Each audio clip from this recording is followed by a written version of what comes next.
Assalamualaikum warahmatullahi wabarakatuh. Di sini saya akan mempresentasikan tugas dari oprek tim robotik. Perkenalkan, nama saya Imam Arifin. Latar belakang saya teknik mekatronika. Saya punya pengalaman di bidang automation dan IoT, dan saya juara 2 LKS tingkat provinsi di bidang mekatronika. Dan saya sekarang adalah mahasiswa PENS. Motivasi saya untuk masuk ke dalam tim robotik utamanya adalah saya ingin terus belajar dan berkembang. Di sini ada simbol dari gear yang saya artikan sebagai divisi. Divisi saya adalah hardware, dan di sini selanjutnya adalah simbol dari buku yang saya artikan sebagai pendidikan. Pendidikan saya adalah SMKN 69 Jakarta, dan sekarang adalah saya di PENS.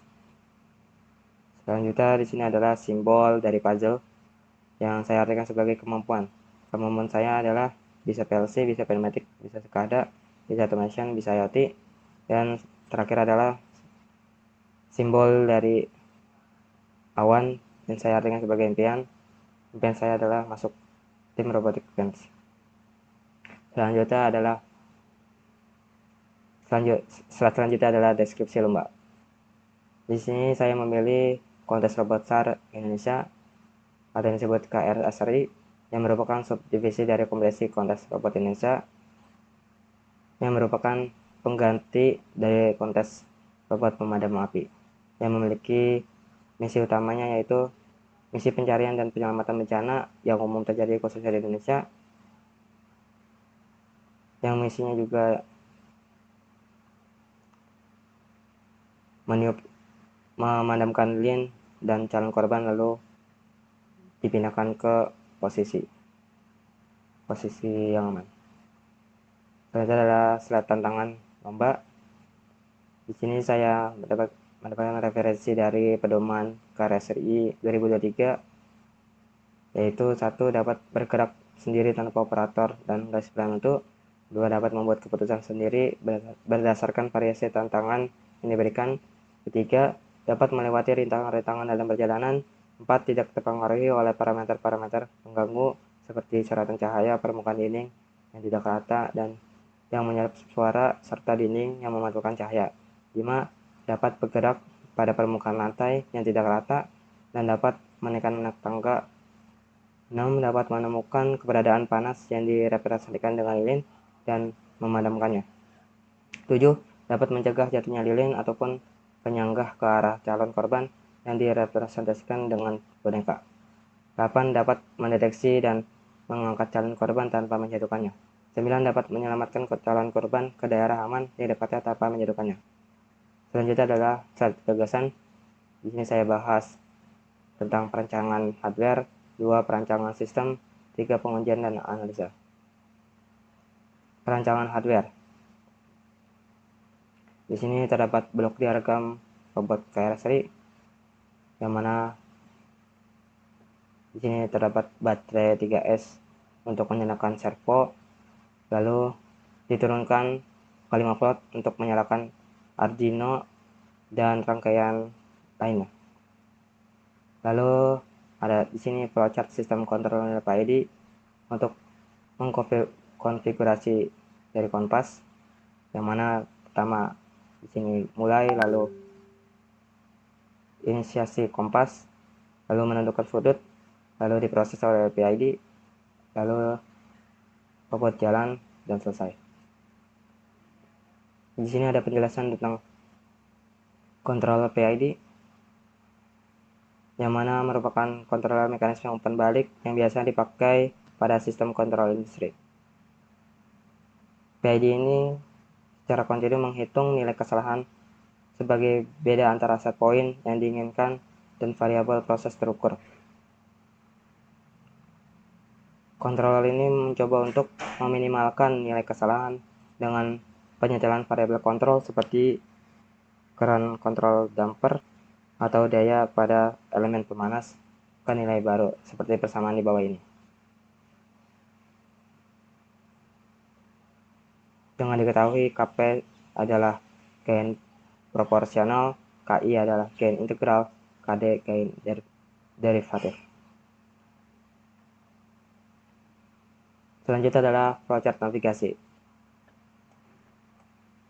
Flowchart navigasi ini berfungsi untuk mengkalibrasi sensor kompas untuk menentukan arah dari sebuah arena perlombaan sampai finish.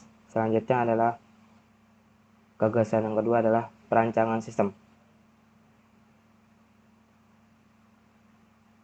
Kemudian sensor yang dirancang untuk sistem navigasi secara otonom yaitu ada 2 buah, yaitu sensor jarak dan sensor cahaya.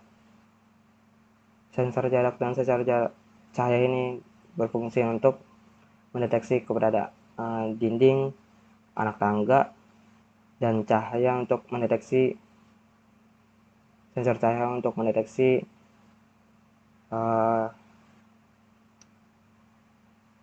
seperti lilin atau cahaya atau arena yang gelap.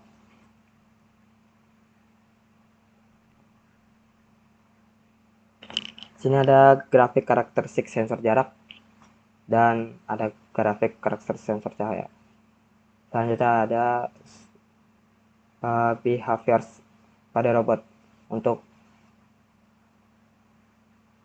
melakukan navigasi secara otonom, yaitu pertama perilaku berkeliling, kedua hindari halangan, ketiga cari target, keempat stop. Wandering behaviors ini perilaku berkeliling supaya tidak terjadi nabrak pada dinding. Lalu ada obstacle avoidance behaviors, yaitu ini perilaku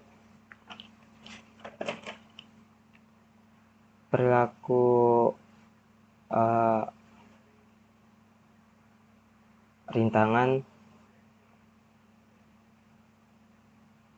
untuk melewati rintangan, yaitu ketiga ada search target untuk mencari target, lalu ada find target behavior, ketika menemukan target maka robot akan berhenti dan akan membawa targetnya ke yang tempat aman.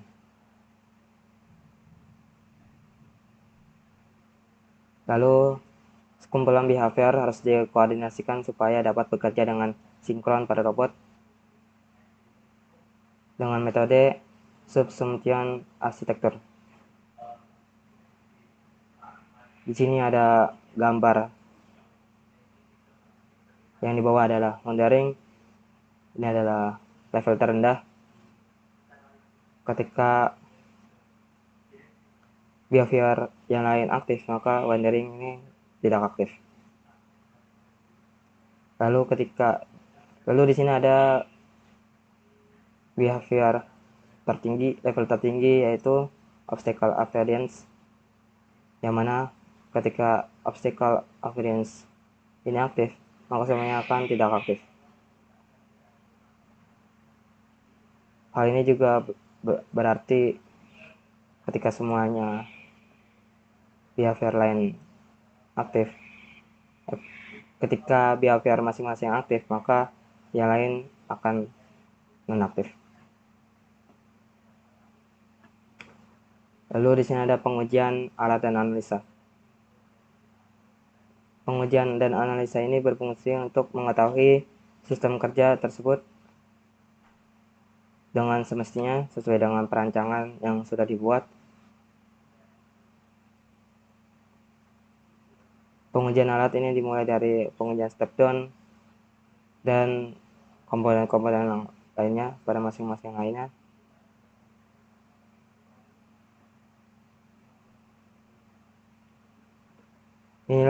Ini ada pengujian alat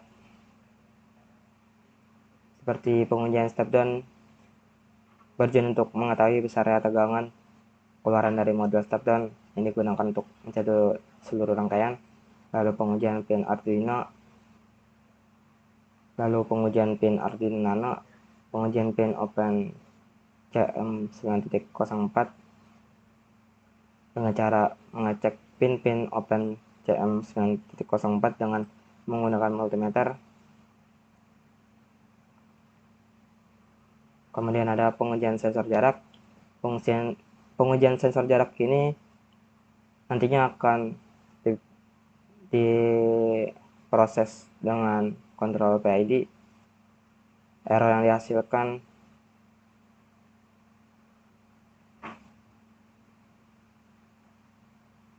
akan diproses melalui PID. Lalu pengujian sensor kompas juga akan diproses di kontrol PID. Pengujian sensor garis, pengujian rotasi. Lalu ada pengujian navigasi.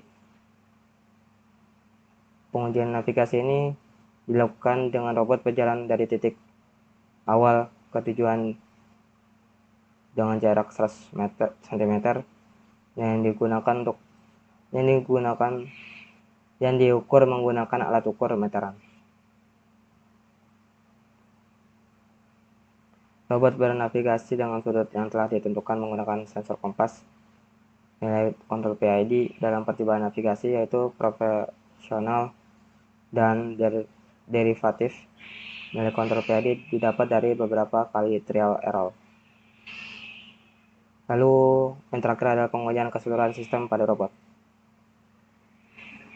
Pengujian ini dilakukan untuk menguji seluruh sistem pada robot bekerja dengan baik atau tidak. Pengujian navigasi robot menggunakan sensor kompas sebagai penunjuk arah dan juga sensor jarak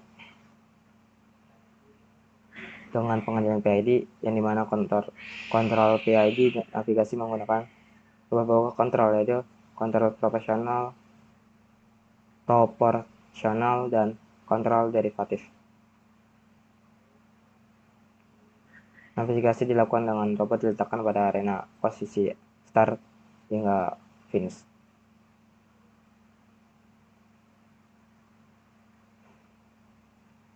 Kontrol PID pada navigasi ini bertujuan untuk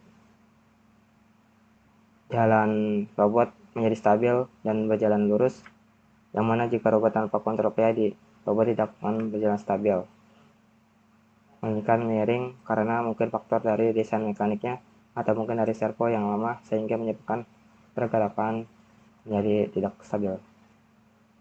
Cukup sekian dari saya. Assalamualaikum warahmatullahi wabarakatuh.